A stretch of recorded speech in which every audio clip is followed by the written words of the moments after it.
You won't know what to think after you hear this. The Bank of Canada raised the key interest rate by 50 basis points last week to 4.25%. That is the 7th rate hike in 2022 and the highest the rate has been since December of 2007. The tone of the message this time around is that the Bank of Canada does not know if they will continue to raise rates, but they are at least willing to consider a holding pattern depending on how the economy responds to the latest round of hikes. That means inflation will have to decrease and unemployment rates increase. This is the first time the message following a rate announcement is that we may be done. However, to anticipate that inflation will drop instantly is not realistic. Rather, a drop during the course of 2023 is the aim.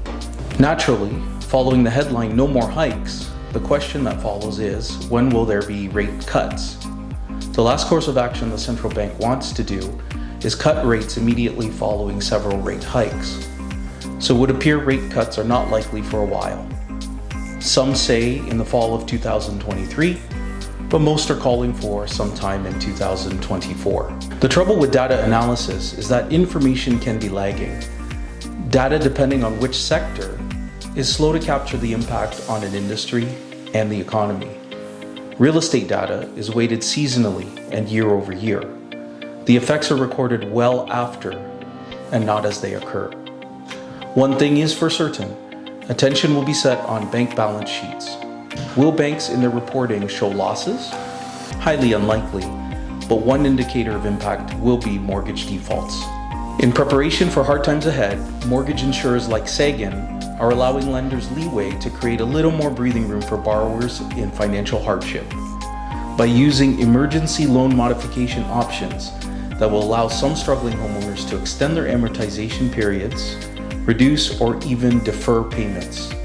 The new amortization periods can be as long as 40 years. Taking a look back on the year, one has to wonder, did the Bank of Canada do the right thing?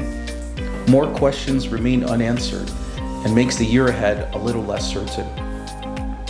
Were there hikes too much too fast or too little too late? How applicable is the stress test now? Will we see more extended amortizations? Will house prices continue to fall? Stay tuned for my predictions for 2023, the economic forecast, and what is in store for the real estate market. If you come away with some value today, please share this video.